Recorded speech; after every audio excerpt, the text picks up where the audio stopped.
Keeping It Real with Janine, your guide to living an authentic, healthy life.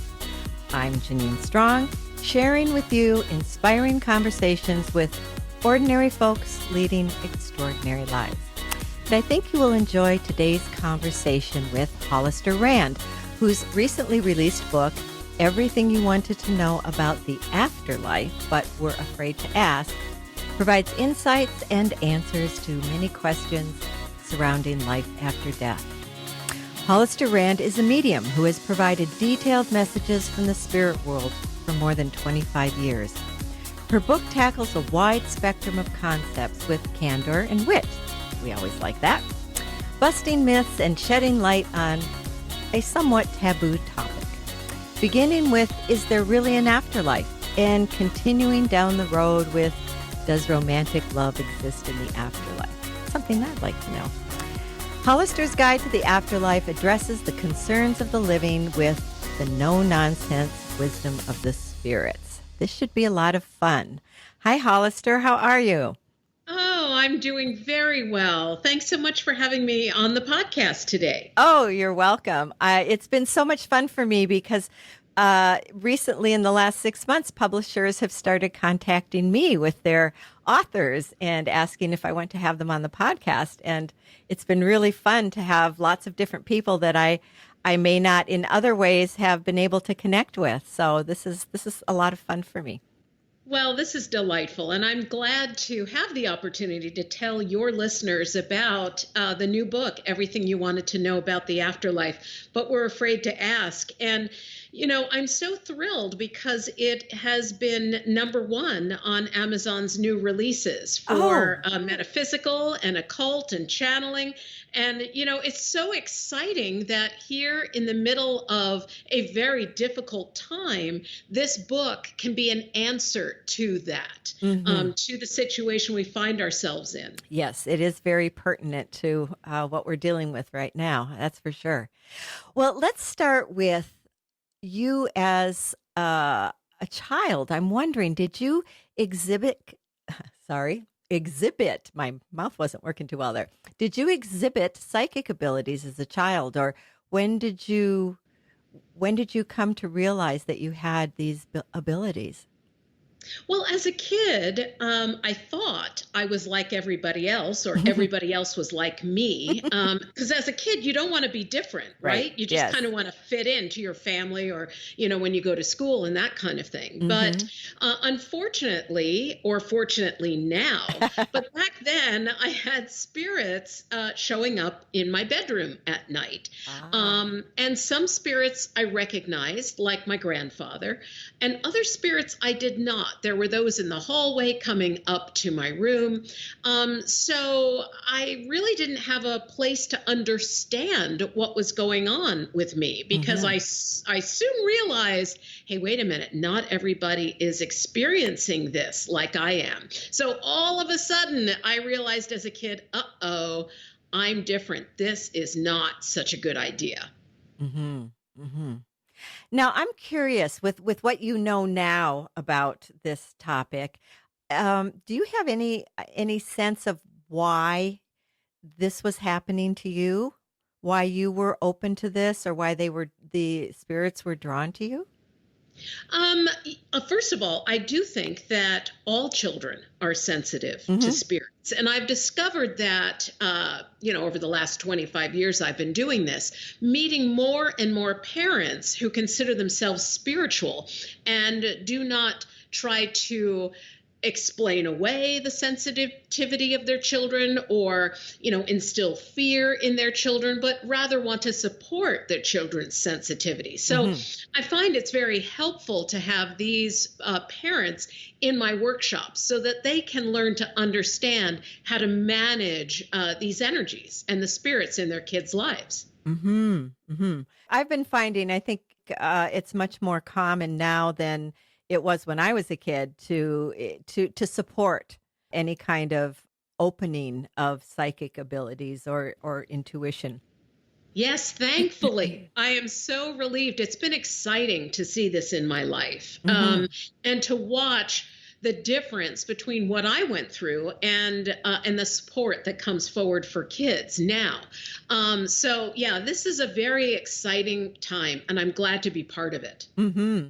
Now, what is there anyone else in your family who that you know of that ever exhibited psychic abilities? Well, in my book, I do answer the question, does psychic ability and mediumship run in families? Mm-hmm. And in my experience, it seems that if there is one psychic or medium in a family, there's bound to be more than one. Mm-hmm. Now, I remember when I was a kid, I'd come home after school. My mother might be delayed. She was a teacher and might be working in a different school district. And she would call to make sure I was home and everything was fine. And I remember one day I picked up the phone. Hi, Mom, how are you? She goes, get your hand off my Malamars. Now, Malamars were her favorite cookies, and her cookies were in a pear-shaped cookie jar in our kitchen. And as the phone rang, I literally had my hand in that cookie jar. Oh, that's too funny. My mother used to say as a teacher, I have eyes in the back of my head. And now I come to realize, holy cow, was my mother psychic. Mm-hmm. I have no doubt that she really was keyed in. Plus, she was also a musician. And I have discovered that creativity, music, art, acting, all of these things also foster a natural connection with the spirits. The spirits will use our imagination to communicate. So therefore, people who are creative, whether in music or art or dance or whatever, will automatically have a connection with spirit. Okay, now I'd like to follow that up a little bit. So how do you mean that they use our imagination?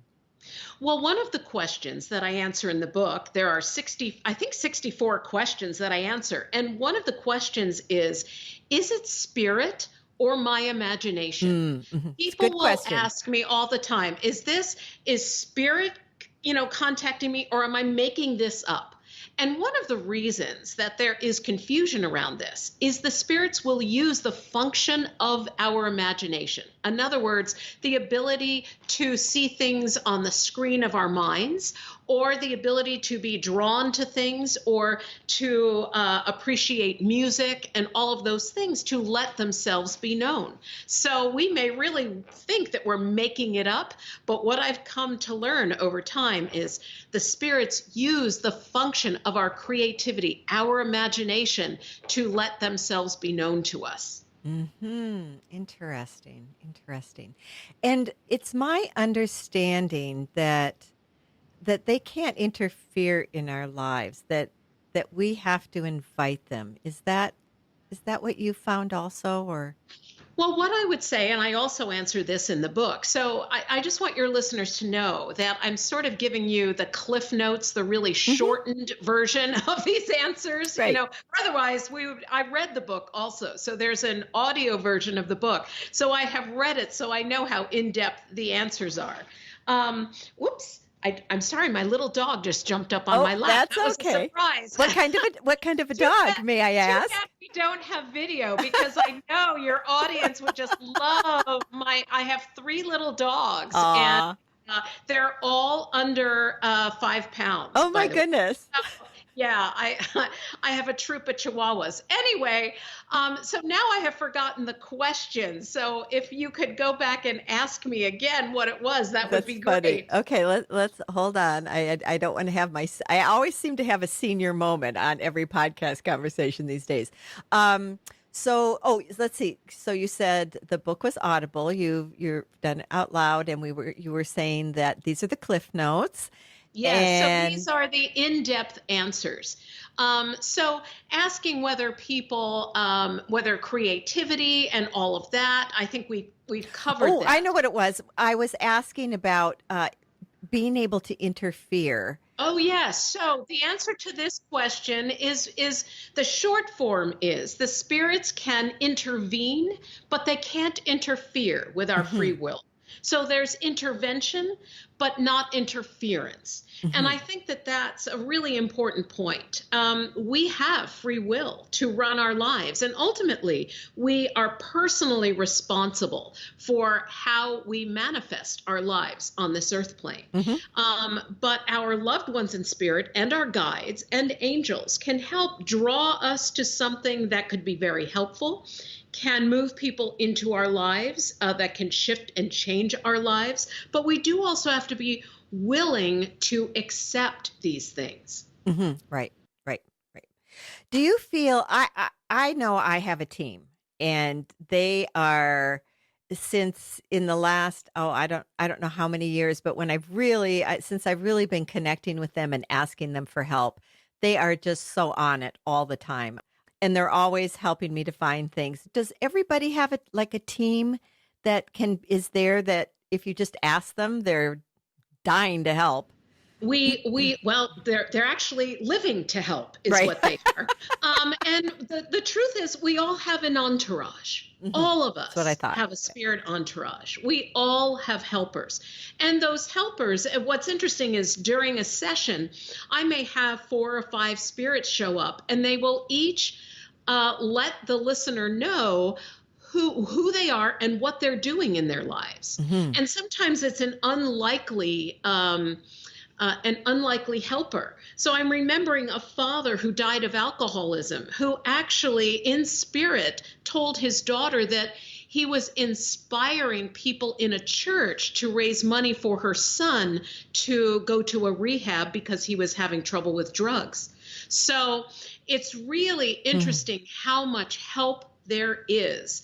And so just know we are all helped. We are all guided.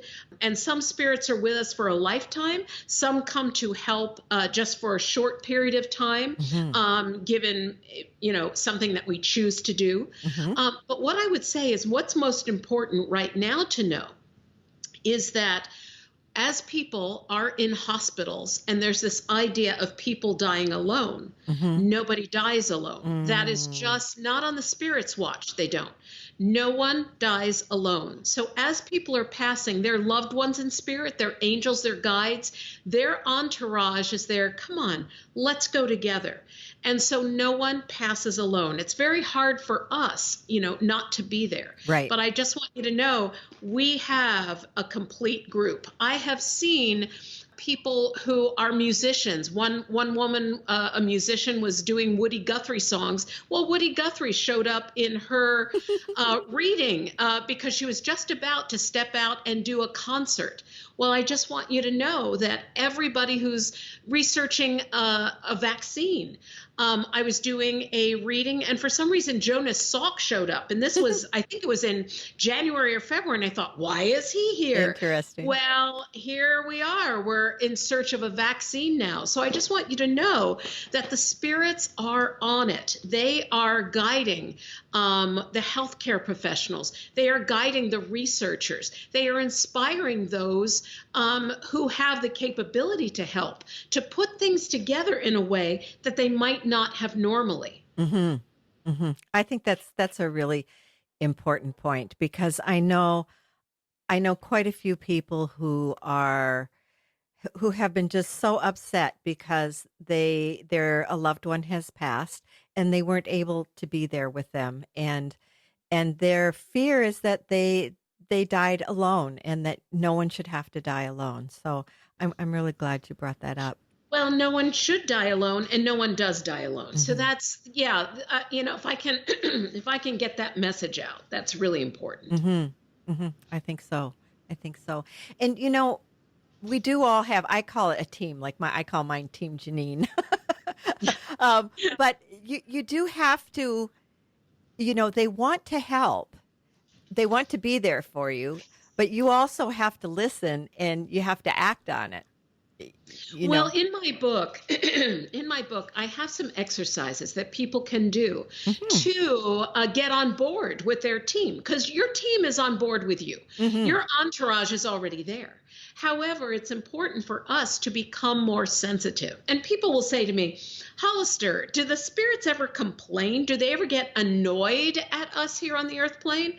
Well, the spirits are tremendously patient. After all, they have eternity. So they're not in a rush. They're willing to wait for us to be ready. But if there is a complaint from the spirit world, it is simply that we are not willing to stop long enough to listen. Well, I find that right now, so many people have been forced to stop regular routines. And so right here in the midst of shutdowns and pauses and whatever you want to call it, there is the opportunity to begin to develop that time with the spirits. And in my last newsletter, I send out a free email newsletter every month. I talk about how to set up a regular visit with the spirits. And I just give people, some pointers with that, and how I did it in my own life. So I do, I have the free email newsletter. I have courses and classes online for people that are very reasonably priced. Some might actually say they're cheap. And this because I want to make these things available to people. Right. So yes, this is now the time for us to listen to the spirits. Mm-hmm. Oh, I would agree. So when did you, so you've had psychic abilities since you were a child, but when did you become a medium? When did you start exploring that?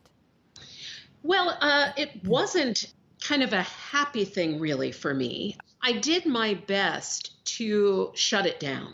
I did my best to live a normal life. I became a musician. I was accepted to college, an English drama music major. So I was looking to move forward in writing. I always wanted to be a writer and a performer, a musician and a composer. So that was what I saw my life path as being. But on the way to college, I was in a severe car accident where I had a severe head injury, in addition to lots of broken bones, including, my back and, all sorts of serious injuries. Needless to say, that set me back in some ways. But in other ways, what it did was that conch on the head opened me to the spirit world in a way that I really wasn't ready. And so it was a bit of a flood after, a couple of years following this accident. And I came to terms with it through really exploring God, spirituality, religion.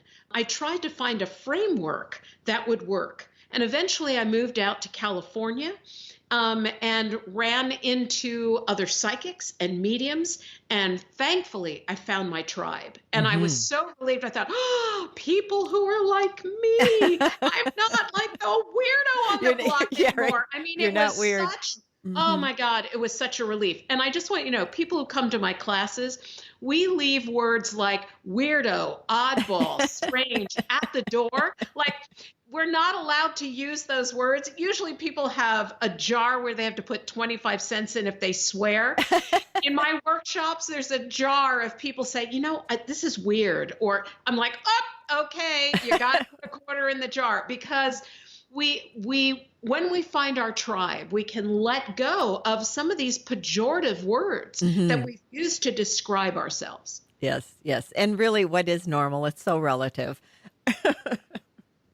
Well, actually, I wrote about that in my last newsletter. I said, because everybody talks about the new normal, or we're going back to, I wanted to go back to normal, or, what is our new normal going to be? And in my newsletter, I was saying, well, I am really the wrong person to ask about normal, in that I have been seeing spirits all of my life. But what do the spirits say about a new normal? Well, number one, spirits know how to love us without physical bodies. So this is the good news. They know how to communicate without being without touching our arms or giving us a hug. They know how to communicate that way. So I've been teaching people how to give spirit hugs, how to send out love, how to communicate. The spirits love technology. So I've moved my work online. So we use Zoom and, I do large events, small events, privates on Zoom. I mean, the spirits were ready for this. This is not a surprise. And when I was doing the audio version of the book, I got to the question, what is the difference between guides and angels? And I read the line, I'm seeing angels these days with stunning frequency, and this could be because of a threat to life on our planet.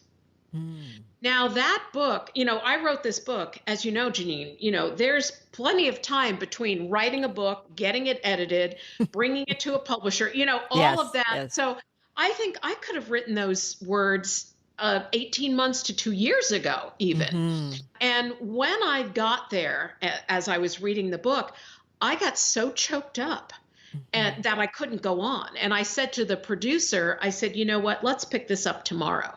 I just need a break. So when I picked it up the next day, I continued. I read that phrase again, and then I continued with the rest of the paragraph, which talks about how the spirits are here to help us with our transformation. That this is now the greatest challenges facing us are the greatest opportunities to transform humankind, to become our best and greatest selves with the Spirit's help. Well, I know for years, I and many people have often said, in order to really turn things around on this planet, it's going to take a major crisis. It's just not going to gradually evolve to get better. Well, isn't that always the case with history? When humankind, this planet is not easy to live on. That's And for sure. I've heard this a lot from people who have passed with suicide. I talk about suicide in my book as well. What happens to people who pass with suicide? Because that is another very, very popular question. You see, all the questions in this book, everything you wanted to know about the afterlife, but were afraid to ask, are questions that are asked of me regularly, not like once in a while.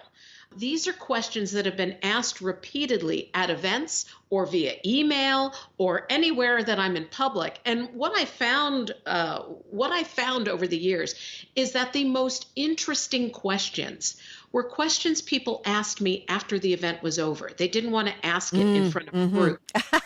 That's why you put in, but we're afraid to ask. That's right. And so what I started to do was ask people to write their questions down and put them in a basket. And because I wanted everyone to have the benefit of everybody's questions. Sure. And then, the book sort of grew out of that. But I also realized that many questions were asked because of a personal concern or fear. And the suicide question is one of those. So anyone who came up to me afterwards and said, what happens to someone who passes with suicide? I know that person had someone who died via suicide or knew someone who did. Because that question is always tinged with concern. Will I be separated from the one I love always? Will that person be able to communicate through a medium? Does God frown or separate out people who have passed with suicide? So in my book, I answer all of the variables of that question. And the reason the question also resonates with me is that my beautiful cousin Tommy killed himself on Thanksgiving Eve one year in a public way, on a public street. And it was very painful for our family, as I think you can imagine. So I have a heart for those who make that choice, knowing that Tommy was, the sweetest guy alive. And so I knew that this was never I want to punish everybody. It was often born out of tremendous pain. Right. So, in the book, I answer that. So I'm curious, when you do now, would you say you're doing a reading for someone when you are functioning as a medium or? Well, yeah, people call it all sorts of stuff. So I just say a private session providing messages from spirits. I tend to shy away from the idea of reading because many people think of readings as a purely psychic exercise. And Mm. in my book, I also define the difference between a psychic, a medium, and a channeler. Mhm. What their abilities are, what their what their purposes are, Mhm. and how they can serve people who go to see them. Because there's a lot of confusion about that. Right. And so, a psychic reading the energy around people, places, and things on the earth plane is different from a medium who is receiving information from a specific loved one in spirit. Now, a medium may also use some, psychic intuition as they look at the person. They may see some things in their energy field that the spirits will comment on. And I have Okay. found that in my own work as well. Now, is it always a loved one that's coming through? Well, almost always in my work, because Mhm. that's where I've dedicated myself. Okay. For me, mediumship is based on the idea that the information can be validated in some way. Mhm. And so I like to have a very specific person. Okay, this is a mother, a father, the name is such and such, these were their hobbies, that kind of thing. Because what I've discovered is that people are often willing to listen to loved ones in spirit Mhm. more than they are willing to listen to a guide they've never met or an angel they're not even sure they believe in. Mhm. So, people who ask specifically to meet with their guides, we've had some really rollicking, wonderful times with guides, Mhm. but often people will ask specifically for guides. Even if they don't say it to me, I will see loved ones and I'll say, you think you have a new guide, or you're expecting guidance because I'm seeing guides show up with you. Or I may say to someone, wow, you have a love of angels. I'm seeing angels with you. Or, holy cow, you're in pet rescue because look at all the dogs and cats that are with you. So the spirits will indicate, who's there. But I will often see loved ones in spirit speaking, to the people who come to see me. But I will also see guides giving information to loved ones who will then give it to their loved ones. So it's a little bit like, let's give them the higher information, but give it through someone that people recognize. Because you Uh-huh. know what? We really are willing to hear from people we know and trust. Mhm. Mhm. That's true. That's true. So, do you have to do anything specific? Like, do you have a way that you have to set yourself up in order to do this or to communicate? Well, I always prepare. Fortunately, over time, when you do something for 25 years or so, there are certain actions that you take that the spirits go, oh, okay, she's ready now. Everybody ready. It's like, get the set ready. Everybody Mhm. ready, Mhm. go. So, yes, I sit quietly, I meditate, I pray, I prepare myself, and I set the frequency at love, Mhm. so that only the highest level information and that no negativity or negative spirits are allowed in the space. So I set up the protection as well. And I do that every single time Mhm. that I am about to do a session. And I do offer a blessing with the person who's getting the messages as well, so that they are in agreement too. Mhm. And I found online it's really intriguing because now all of a sudden I'm doing large events where people aren't walking into the space that I have set the energy in. Because what I would do before a large event or a workshop is set the energy in the space in which I'm working, the ballroom, the Mhm. conference room, Mhm. or whatever that space is. And so people coming from the outside would be walking into that space. Well, the first few large events online, I realized, everybody's sitting in their own space, in their own stuff. And sometimes I don't mean like their chairs and their Right. throws and their pajamas, I'm talking about their psychic stuff or the pain that they're carrying. Mm-hmm. And so it could be difficult for them to raise their frequency to connect at the frequency of love. So now I help everybody set that frequency wherever they are. Mm-hmm. And I bring us to a place collectively where we can be in that space of protection and love. And it's amazing how the spirits have allowed that to happen. I mean, how they have stepped up to doing all this online stuff is just amazing. I love it. I've always been excited about spirit communication. You might think, after 25 years, you've seen it all, you've heard it all. Does it ever get boring? Good heavens, no. I am as excited today as I was years ago, 30 years ago or so, when I started getting connected with other mediums and other healers. I'm even more excited because the need now is so great that I am so glad I can be available to be of service. I hear you. Interesting. Now, did you ever have any issues with negative entities coming through? Yeah. Well, that's one of the reasons why I work at the frequency of love. I've chosen that. There was a time when I was doing ghost busting and kind of where I thought, a spirit is a spirit is a spirit, like a rose is a rose is a rose. Not so.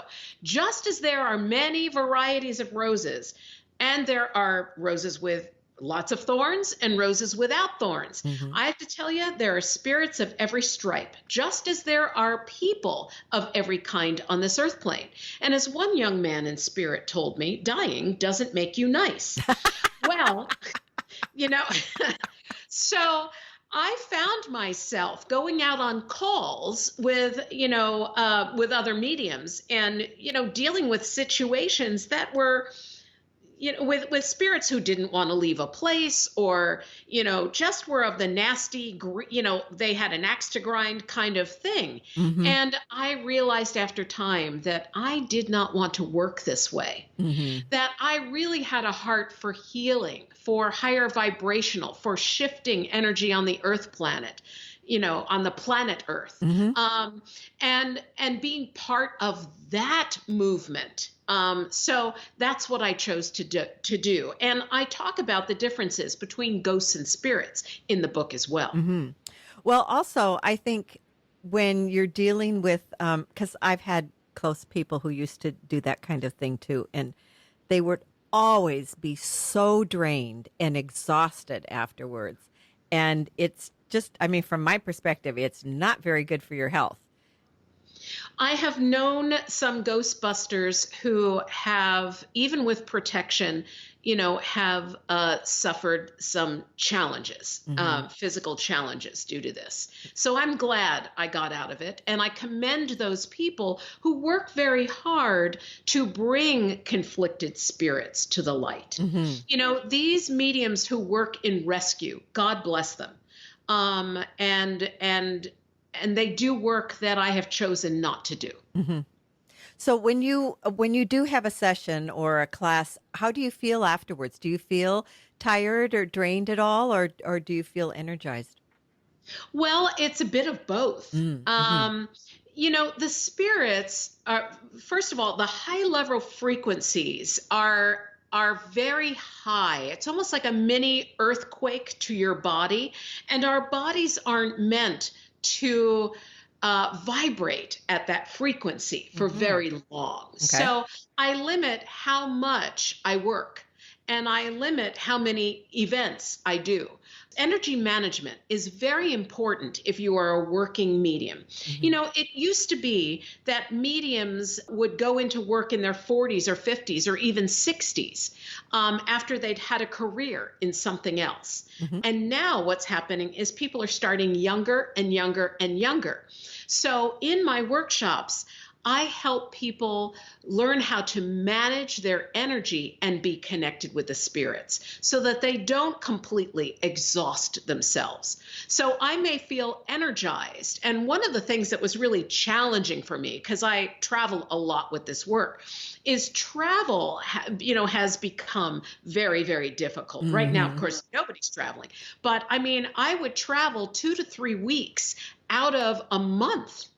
And so just the travel part was exhausting. And then, I'd arrive and have to, set the frequency and then move into the work. So I found that I developed very specific practices to deal with all of that. Yes, I can imagine that, especially, I mean, just traveling for me and time zones, and it takes, I don't adjust very well. It takes time for me to acclimate. And I can only imagine if, the next day you've got to teach a class and be on it or give a speech or presentation, and really be present and be on it. It would be a challenge. Well, I remember once I arrived and my luggage did not, and I had an event that night. So I went over to a store, bought some clothes and makeup, and stood up that night to do the event, not realizing that the size of the clothes were on like a little sticky thing that ran down the front of the shirt and the pants. And I did the entire event with my size displayed for everyone. Oh, but you just at some point you really just let go of your ego when you do this work, and just get out of your own way and go with it. That's funny. Yeah, there's not much you can do, Yeah, you know what? People are really there to hear from their loved ones in spirit. They're really not there to see you as the medium, and that's the truth. Now, what about if somebody passes from like an injury or they're in pain?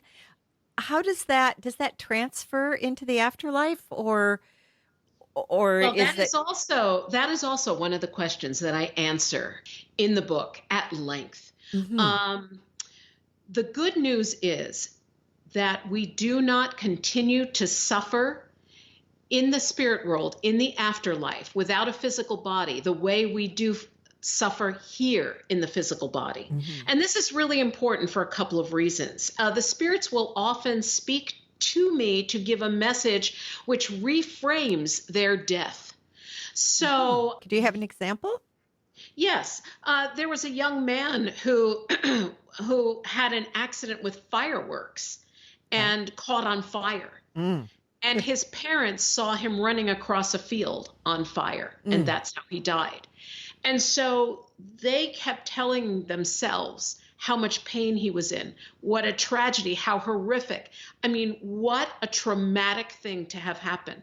Well, when I spoke with this young man, he let me know he was already out of his body at that time, that he was watching himself. He did not feel the pain, and nor did he carry that pain with him into the afterlife. So any pain, any disability, any limitation that we have here on the earth plane does not travel with us to the afterlife. And I remember and this is in my first book, I'm Not Dead, I'm Different, Kids in Spirit Teach Us About Living a Better Life on Earth. There was a mother who came to an event, and her daughter in spirit, who died relatively young, was giving me all of these scientific things. And I mean, I was like, why? What is it? Talking about scientific books and, all of this stuff. I thought, what on earth? Well, after the message was finished, the mother stood up and said, I always knew she understood.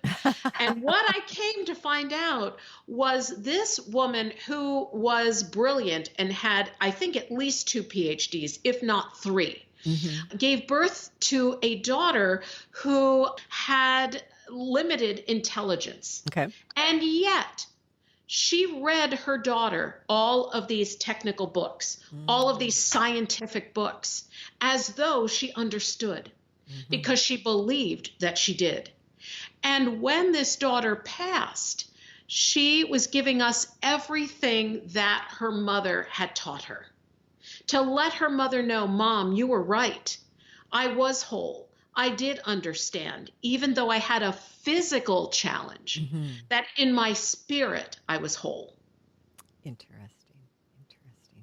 I have just a sense that that is what you just said is going to help some parents who have children who are different.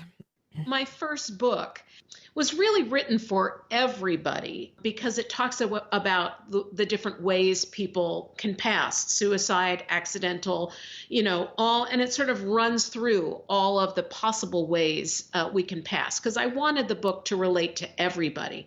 And now with this book, Everything You Wanted to Know About the Afterlife, but Were Afraid to Ask, it really does have something for everybody. It has depth if you are familiar with the subject, but it also allows people to start with any question that piques their interest and then travel from that question to the next question, which addresses things within that answer. So you can read it from beginning to end, or you can also use it like an internet search, like, oh, okay, I'm interested in, is there really an afterlife? Or I'm interested in guides and angels. And then you can be guided to another question in a different chapter. So you can literally jump around in the book as well.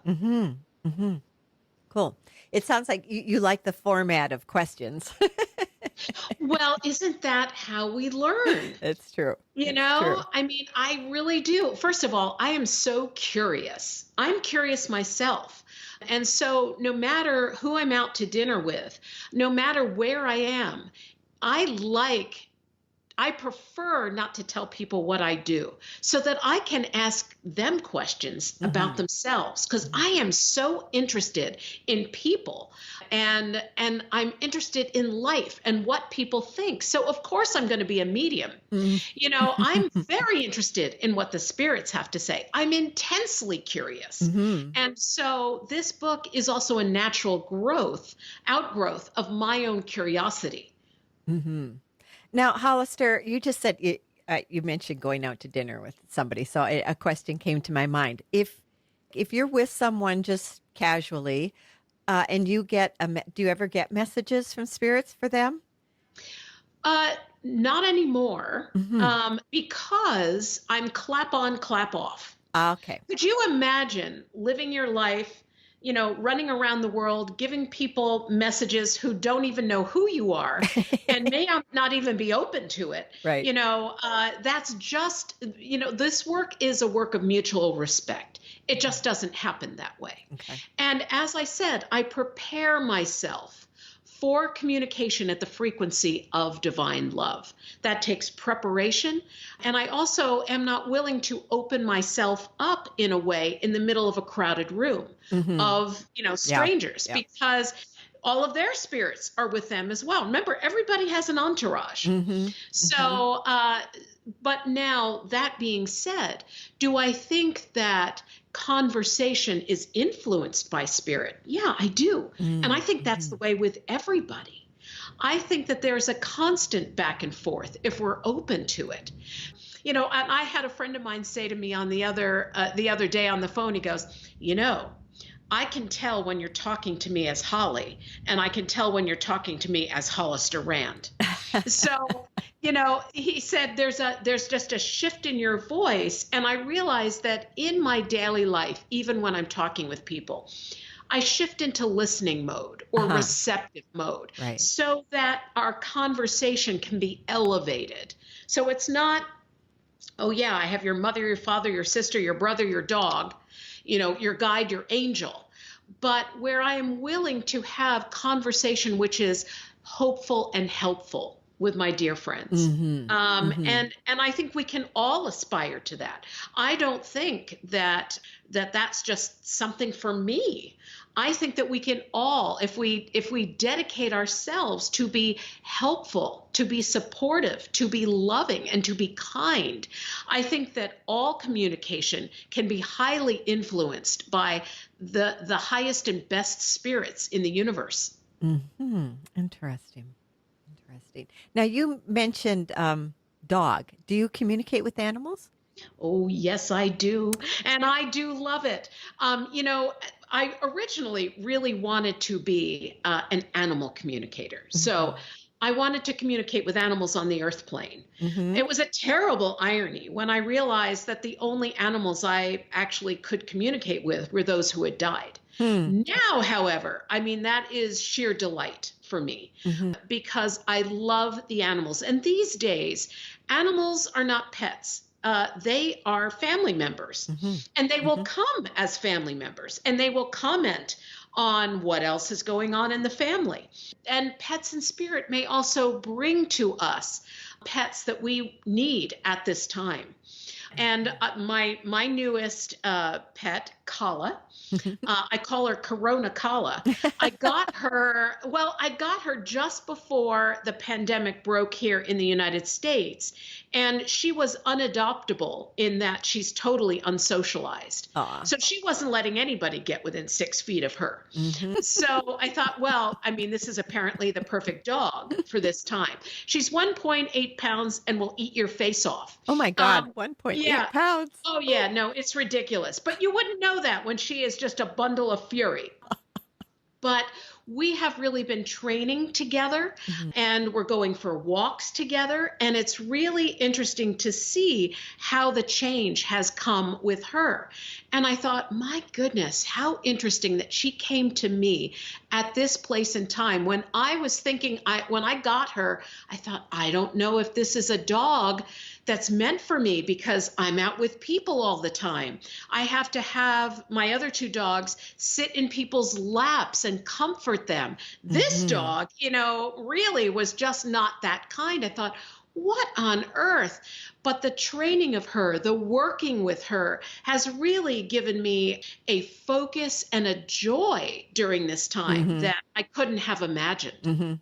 Yes, I completely understand because we took in a kitten who it turns out I think he was taken from his litter at 5 weeks, which is way too early. Right. And he was a little shit. I almost didn't keep him because he was a biter and scratcher.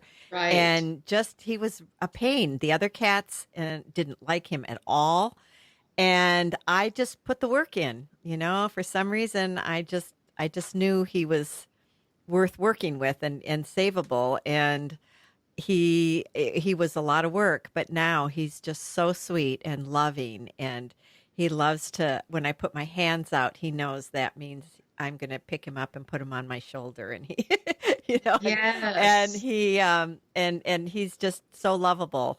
But sometimes it does, you got to put the work in. Well, and that's with anything. That's with mediumship as well. Mediums are born, but they are also made. So we are born with a talent, an innate talent, which may come down in families as well. But whatever we choose to do with that talent, how we choose to develop it is on us. So I've worked for a lot of years to be able to answer the questions that I answered in my latest book. The answers are from experiences with spirits. And that has come over time where I have been willing to work with the spirits and work with myself if I don't understand something.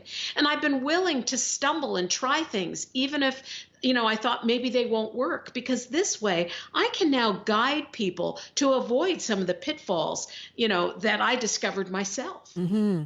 Now, how would somebody, like, say they have this sense that maybe they have the ability to be a medium? What would be some maybe guideposts or signs that if they told you, these certain things were happening and you'd say, you really should pursue this?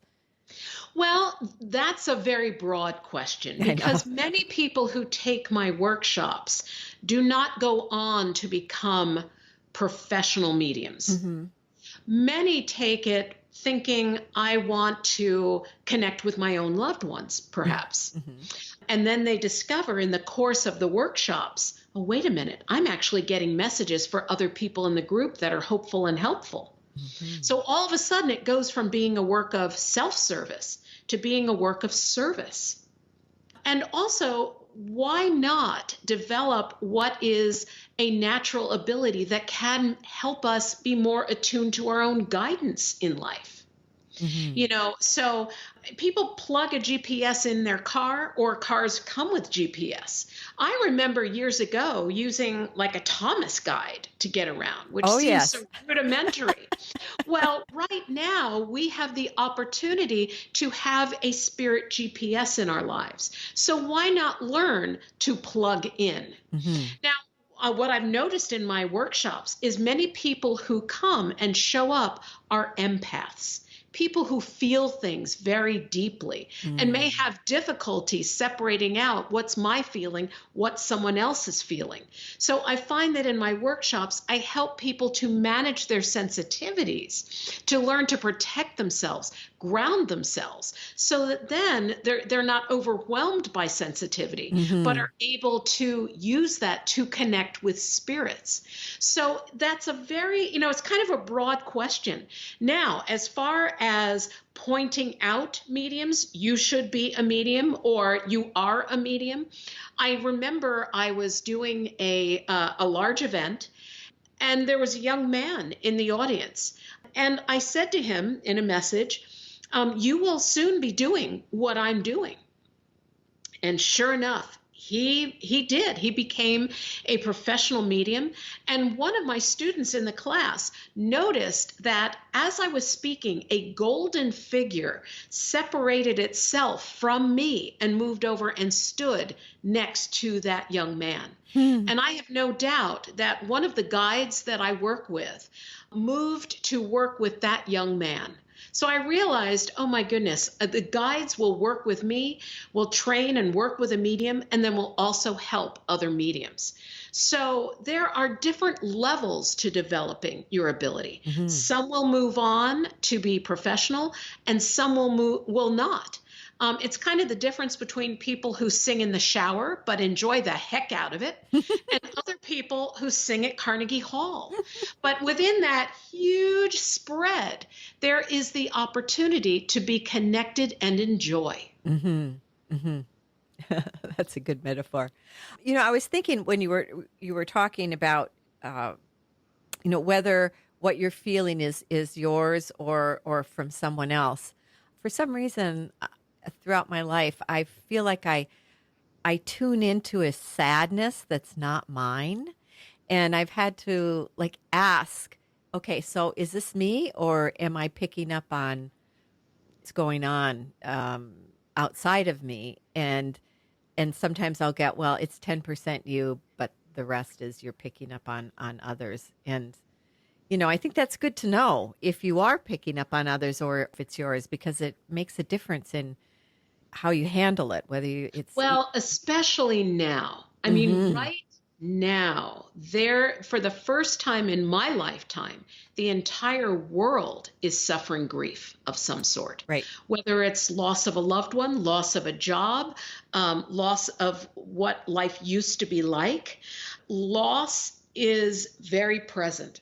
Right. And so what I'm hearing from clients and students is that they'll be fine, cutting up peppers, for dinner, and all of a sudden start crying, and not because the peppers are spicy, Mm-hmm. and not because they're cutting up onions, but Mm-hmm. because this huge wave of grief will hit them, or pain.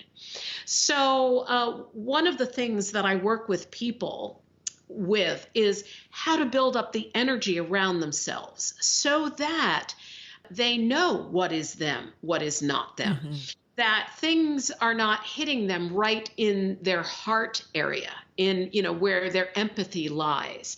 But I've got to say, in this moment in time, even for someone like me who has worked very hard at this, Mm-hmm. I mean, last night I was about to take Kala out for a walk, and all of a sudden I thought, I feel like I'm going to cry.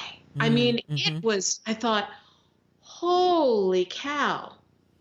And I stood in that moment, built up the energy around me, grounded myself, and said to the spirits who work with me, let's raise this frequency, that this grief may be transformed, that there could be a healing on this planet, and that all those who are suffering right now may be comforted.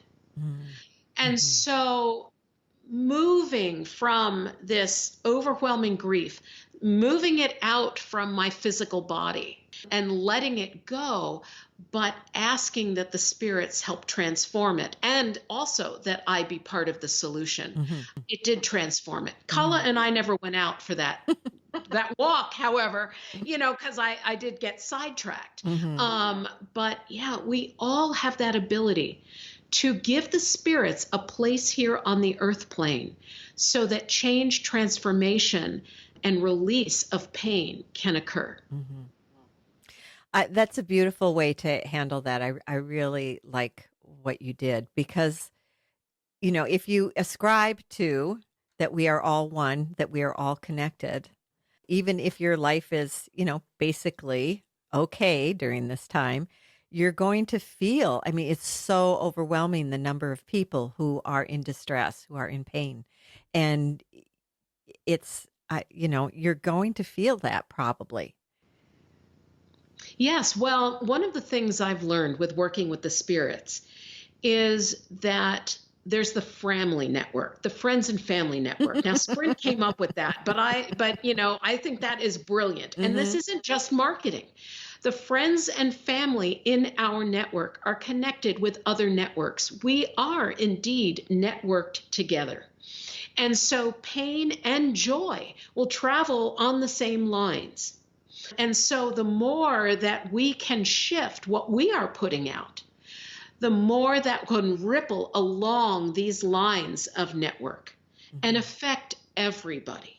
So what I would say to any listener who feels like they can't do anything for anyone else, or they're disabled in some way and can't physically get out into the world and make a difference, or maybe they feel vulnerable in some way and maybe can't jump out and be a first responder.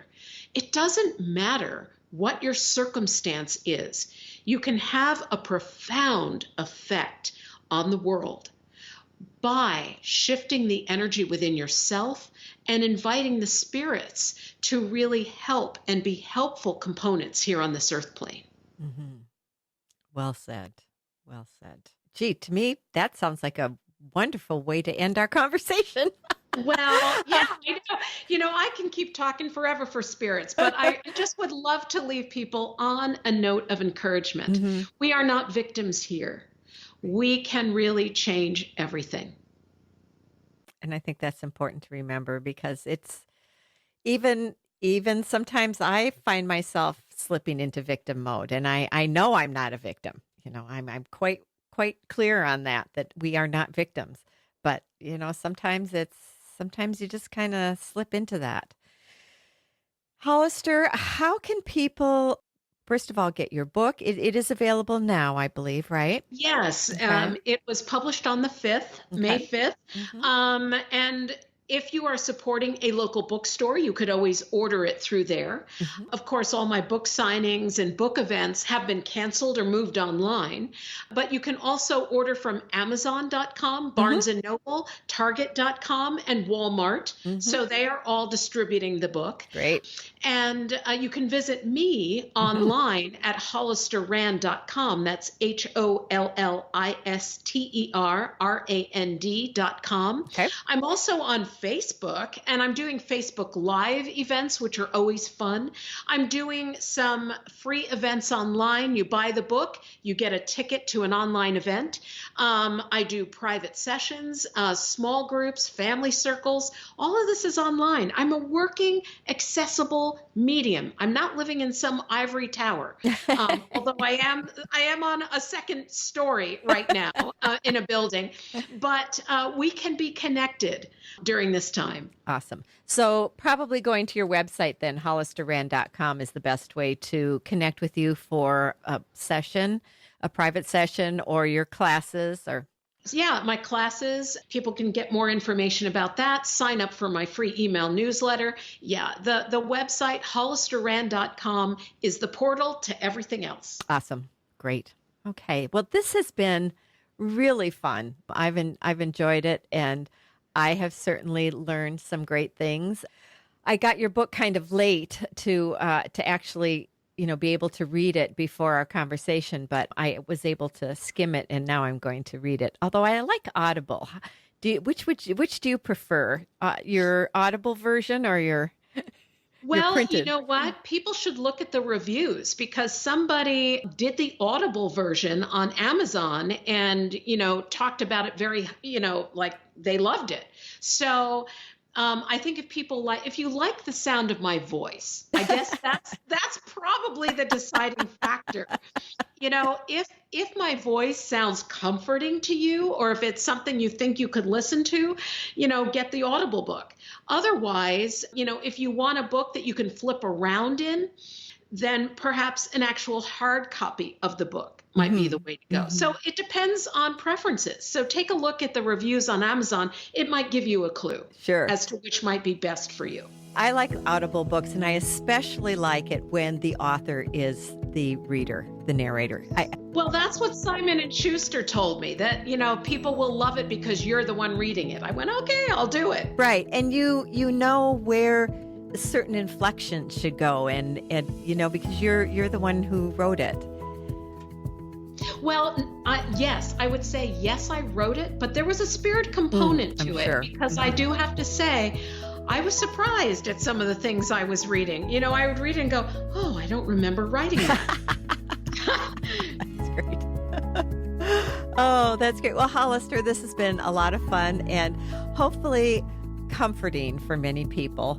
And I certainly appreciate who you are and what you do. And thank you so much for being on the podcast and sharing with our listeners.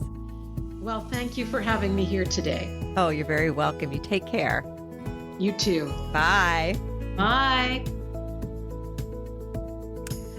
Hollister, I appreciate your joining me for this fun and comforting conversation. I've really enjoyed it. Remember, remember everyone, the podcast website is realjanine.com. And Janine, once again, is Janean. To subscribe to Keeping It Real with Janine, go to your favorite podcast provider. And if you prefer using YouTube, I have video slideshows of all my conversations. Just search on Keeping It Real with Janine and you'll find it. Do you know someone who would enjoy this conversation with Hollister Rand? I would think anyone who has lost a loved one would benefit, and I'm sure we all have. Please share the love with your friends and family. That will help out Hollister and help out the podcast. We'd really appreciate it. Thanks for listening. Take care and be well.